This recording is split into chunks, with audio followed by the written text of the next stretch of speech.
Selamat sore, salam Just Talk Go. Kembali lagi, kali ini bahas Serie A yang sudah mau dimulai. Oke.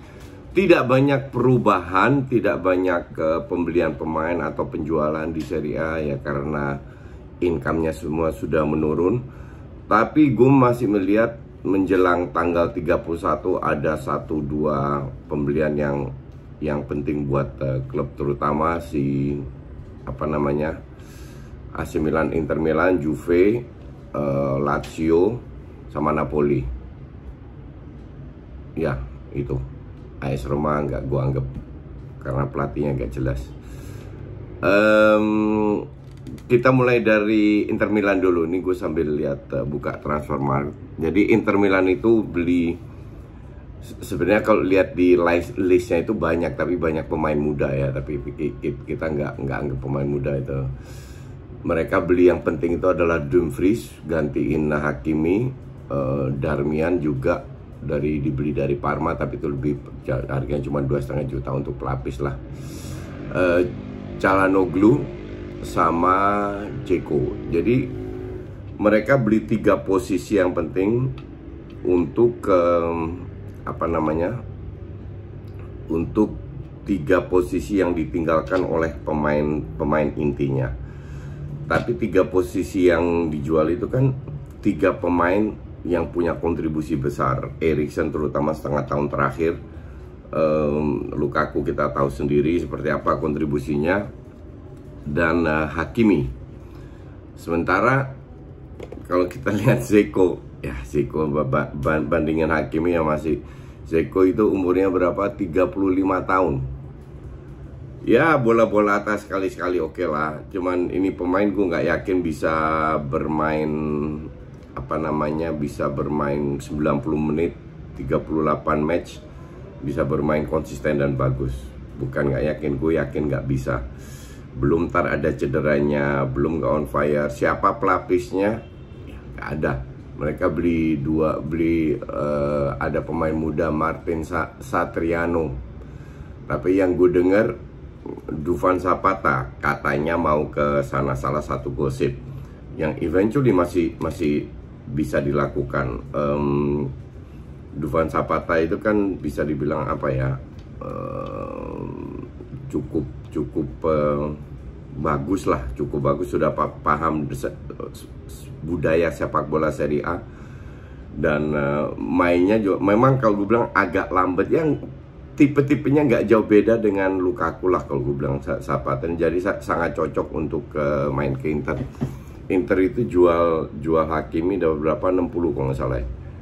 Lukaku 115, 175, kehilangan Eriksen. Jadi duit 175, terus keluarnya 15 buat Dumfries, terus Calhanoglu gratis, Dzeko gratis. Duitnya walaupun gue tahu mereka masih butuh duit untuk lunasin utang, tapi harusnya duitnya masih banyak untuk bisa Zapata feeling gue sih harganya yang mungkin 40-an ya, 40-50 lah, nggak lebih dari itu. Atau mungkin kalau bisa nego di bawah itu. Jadi kalau bilang Inter ini butuh Zapata. Nah, tapi mereka kan dapat Simone Inzaghi. Ya, Inzaghi ini bagus, bukan pelatih jelek lah, tapi kalau dibilang bagus nggak juga. Lazio berapa tahun di bawah 2, kalau nggak salah cuma setahun yang bener-bener bisa mempersulit papan atas. Tapi secara overall gue tidak lihat dia bisa menggantikan Conte dengan segala kepala batunya, segala selera dia dengan pemain. Toh Conte sangat berpengalaman dan berhasil menjadi juara. Itu sebuah prestasi kalau gue bilang. Di mana dia ngelatih kan dia jadi juara. Di Chelsea juga dikritik habis-habisan, tetap aja jadi juara. Tahun ini gue nggak yakin. Justru tahun ini pergantian pelatih itu yang membuat Serie A ini seru. Karena pemainnya tidak banyak berubah. Inzaghi dapat kualitas pemain kayak Inter, ya Inter bisa bersaing untuk jadi juara ya. Tapi kalau dibilang pasti juara, bisa bersaing, iya. Oke. Kita turun ke bawah AC Milan. AC Milan juga Tomori udah tahun lalu main dipermanenkan. Terus Tonali juga udah main dipermanenkan. Terus Brahim Diaz di loan lagi. Giroud 1 juta beli dari Chelsea ya. What do you expect pemain 1 juta? Gue sih gue nonton Tomori berapa kali di Chelsea nggak begitu impress ya. Tapi gue juga nonton dia di Inter Milan kayaknya lebih bagus lah. Ya pelatih Pioli sebenarnya ini bukan tim jelek, tapi ya kalau lu ngandelin Zlatan sama Giroud di depan berat juga. Dalam arti di 3 kompetisi yang diikutin oleh Milan di Itali, gue nggak yakin Zlatan itu udah hampir 40 kalau nggak salah ya. Apa yang lu bisa harapkan? Mungkin secara non teknis ya, tapi secara teknis kalau gue bilang enggak. Tapi gue bilang karena kualitas tim itu sudah cocok dengan gaya bermainnya Pioli yang untuk gue cukup atraktif, tapi sayangnya tidak terlalu konsisten. Ya Milan bisa termasuk juga tim yang bisa bersaing. Salah satu keuntungan dari AC Milan ini kan pelatihnya sama, tinggal meningkatkan lagi dan nggak kehilangan banyak pemain, jadi nggak tambah banyak pemain. Beda dengan Juve ganti pelatih, Lazio semua ganti pelatih, Napoli ganti pelatih, Milan doang nggak. Dan ini sebuah plus point yang bisa dimanfaatkan. Hanya Milan kehilangan 1 poin, yaitu kehilangan Donnarumma, dan itu sangat penting sekali. Tahun lalu kita tahu semua bahwa Donnarumma menyelamatkan banyak sekali poin buat Milan.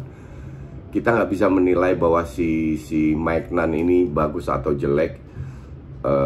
Kita lihat, cuman gue yakin dia tidak selevel Donnarumma. Jadi akan, terutama lini belakang akan bekerja lebih keras lagi untuk bisa mencapai level runner up atau rank 4 besar lah. Karena Donnarumma itu benar-benar kehilangan yang sangat besar dan yang tidak bisa dikompensate oleh Milan. Oke.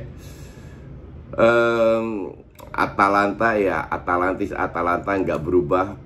Players come, players go. Ini tempat untuk Atalanta itu, gue lihat tempat untuk pemain menjual dirinya sendiri menjadi etalase bahwa mereka bermain bagus. Gasperini pelatih bagus, bermain very fresh. Siapapun pemain yang datang keluar masuk tidak terlalu tidak tergantung oleh pemain, tapi tergantung sistem. Mereka datengin Romero, Demiral dari Juve, Demiral dari Juve juga, tapi kehilangan juga Romero juga ke Spurs. Ini kok, oh ya, sorry, mereka kehilangan Romero, mereka datangkan Demiral sama Lovato. Oke, gitu ceritanya. Ya, Demiral awal-awal bagus, tahun lalu jeblok karena cedera juga. Jadi dia harus membuktikan apakah dia bisa kembali ke posisinya lagi, statusnya. Dia bisa menjadi bagus, cuman kenapa dia di loan dia di loan dengan 3 juta. Sebenarnya gue lihat Atalanta ini bisa mempersulit karena Gasperini ya pelatih cukup bagus dan tidak tergantung oleh 1, 2, 3 pemain. Juve, nah Juve itu gue udah berkali-kali bilang mereka itu butuh pemain di tengah. Gara-gara pemain tengah yang bapuk, pemainnya drop. Nah pemain kayak Cristiano Ronaldo itu kan sekarang nunggu bola doang, kasarnya begitu. Nah masih ada Morata, nggak jelas juga ini pemain, butuh banyak peluang untuk bisa cetak gol. Kalau gue bilang Juve ini lebih baik bermain 4-4-2, Morata, Ronaldo di depan, main 1 DM di belakangnya Dybala. Menurut gue kalau lihat kualitas pemain yang ada ya. Sementara DM-nya itu Locatelli, karena Locatelli baru dibeli.